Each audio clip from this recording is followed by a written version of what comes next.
Welcome into the very first edition of The Block on the 24/7 Sports brand new YouTube channel. Of course, we've been doing this a while. It's great to see some great faces. Blake Brockermeyer, Carl Reed here with me, ready to talk some college ball, debuting on the brand new YouTube channel. Like, subscribe, share this video, help us get out there and get some exposure for this awesome show. Where are we going to start, gentlemen? I want to talk today with the timing of Carl Reed's vacationing, because as soon as he jetted off to the Florida Keys, Arch Manning decided to commit and send Blake and I to a spiraling mess. Now, as we've collected ourselves and Carl looks nice and well rested, I want to talk about what this means moving forward. Arch Manning will eventually get to Texas, and we assume that Quinn Ewers will still be there as the incumbent starter. So what does that mean for him when he gets on campus? Carl, I want to start with you here. How can Arch Manning benefit from taking that year in Austin and learning and developing under Quinn Ewers and Steve Sarkisian? Well, I think Arch is going into a great situation. You got a veteran quarterback already there in Quinn Ewers, and you have Steve Sarkisian, who's arguably the #1 developer of quarterback talent in the nation. You can definitely make a case for him being that. Arch Manning is in a different situation than the average high school kid. He doesn't need to save his family financially. He doesn't need to make a name for his entire family. He can redshirt potentially, and he can take his time in developing the system, get adjusted to college ball, and he doesn't have a dad or parents that are going to be calling the coach, pressuring them about playing time. They knew what they were doing. They wanted to play for a very specific type of quarterback coach in Steve Sarkisian. I think he's going to take his time, and we'll see him on the field eventually, but probably not right away. Yeah, I think Arch Manning is in a great situation because, Quinn Ewers will have a year ahead of him starting, playing. You would assume he would beat out Hudson Card, but you never know. And then, Arch Manning is going to early enroll, and then he's going to compete. He came to Texas to compete. The odds are he probably won't be the starting quarterback his first year there, but you never know. And wouldn't that be an amazing story if he ended up beating out Quinn Ewers after being on campus only for a couple of months? So I think it's something to keep an eye on. I think there's going to be a lot of movement in the Texas quarterback room after the season.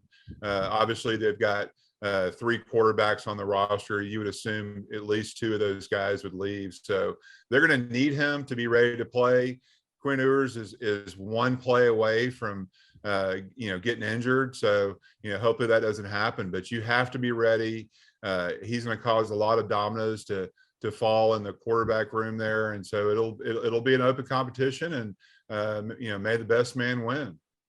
In a world where so many kids run away from competition, where you see kids picking off a depth chart and picking opportunities where there's going to be very little resistance for them to be on the field, it's probably a shocker to a lot of people that Arch Manning would choose to compete. And football is a competitive game. And so I respect the kid for choosing to go to a situation where there is going to be competition for him at the top spot. And we'll see how it goes and works out for him and the University of Texas. I'm interested to see how it all works out. Obviously, there's been several conversations between Steve Sarkisian, Arch Manning, Quinn Ewers, AJ Milwee.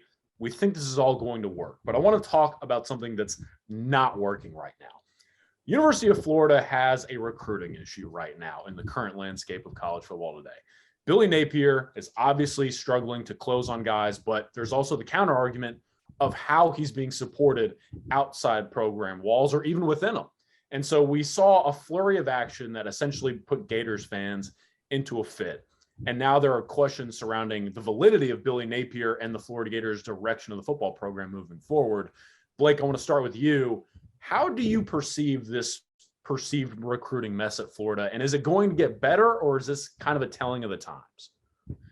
I think Florida fans need to be patient. I think Billy Napier said from the jump that this was going to be a process. They were going to take their time evaluating players. And it's early. I mean, it's not even July yet. So they've got a lot of time ahead of them. They've got a lot of football ahead of them. They're going to put you would think a pretty good product on the field this fall. So I'm not going to panic. I think Florida fans need to just relax, let Billy Napier do his work. His collective has shown some kinks so far. If some of the things that you read are true, I mean, who knows what's going on? But the days of kids picking schools for development and winning are over. These top players are picking schools for money. It is a business decision. So whether you like it or not, that's the way it is from here on out. And Florida's going to have to figure out a way to be able to step up. They've got the money. Everyone knows how much money the University of Florida has. They got to show Billy Napier that they can support him, because he can eval all he wants, but if he didn't have the support of the collectives, then he's going to lose out on a lot of top guys. Billy Napier was the perfect fit for the Florida Gators in this hiring cycle. The people who don't seem to be a perfect fit are whoever is running the collective for the Florida Gators. You got to show the kids the money. That's what this is all about. If Florida Gators want an Urban Meyer type or a Steve Spurrier type Florida Gators team, they're going to have to pass the hat around and get the cash together, because these kids want NIL deals. Billy Napier is bringing some of the top recruits in the country to Gainesville. He's doing a great job recruiting them. The kids are leaving campus wanting to be Gators, but they're choosing other schools because the collective at the University of Florida has not caught up with them yet in terms of the amount of NIL money that these guys are being offered. And like Blake said, that's what kids are choosing schools on today. They're not choosing because of the weight room or the dorms or the campus or the academic major or being developed. Nobody wants to be developed anymore. We're in a completely different ballgame now. It's NIL money. If guys don't get it, they're going to choose other places. If you don't take care of them, they're going to go into the transfer portal. And that's just the way it is now. The Florida Gators collective and their boosters and their money guys, they need to get behind Billy Napier, and they need to support him and get him up to speed. Ryan Day just said he needed $13 million at Ohio State for his roster. You just heard Nick Saban plead to his donors and his boosters that they needed enough money to keep up with Texas A&M. Florida, they want to compete with Alabama. They want to compete with A&M and Georgia. They better step up to the plate, or it won't matter who the coach is. So there you go, Florida fans. It's more than who's recruiting these kids or even the plates that you're serving them. It's time to get the administration and the collectives around this program to be all in the same boat. Gentlemen, I want to close with this. Very excited about this topic. Bill Clark has decided to retire after coaching the UAB Blazers for quite a while and helping reignite that program when it seemed that at one point it was lost. Carl, I want to go to you first. What does this do for his legacy, and how should we view Bill Clark as he exits the sport? Bill Clark is a man's man. If you're sitting around talking with football guys, he is a ball coach. I can remember when I was a young coach and we were struggling a little bit on defense, we found the program called the Total Defense, run by Bill Clark. And Bill Clark himself helped us install a 3-4 defense, and he answered all our questions. He took all our calls. He had a background as a legendary high school coach at Prattville High School in Alabama. He left from there and went to South Alabama and later became the head coach of UAB. When UAB decided to drop football, he didn't run and take another job, and he had a lot of opportunities. He stayed and got the program back going again. He was a great coach, a great evaluator, and a great man. The game of football needs more guys like Bill Clark, and he really is going to be missed on the sideline on Saturdays.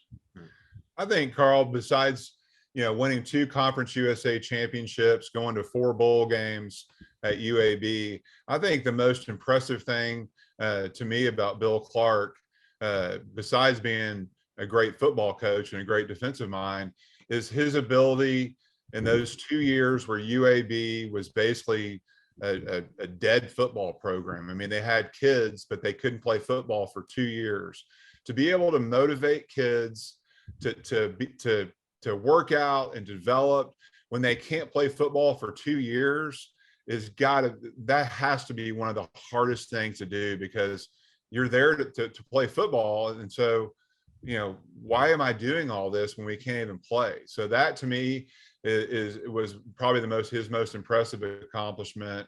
And then also, you think about UAB from where they came from. I mean, they came from the dead. Now they've got a new stadium, new facilities, and they're joining a new football conference. So, I mean, if you think of that and the legacy that Bill Clark leaves UAB with, and it's an impressive resume that I think a lot of people don't really understand. Well, we have two former high-level coaches on the show and an incredibly talented former youth league defensive coordinator here. So from all three of us coaches here on the block, Bill Clark, we wish you a happy retirement. That's going to do it for the show today. Very excited about our path on this brand new YouTube channel. Remember, like, subscribe, share. A whole lot more of this coming soon. A lot more fun football talk with these two. Check them out on Twitter. Head to 247sports.com for all things college football. Gentlemen, it's always fun.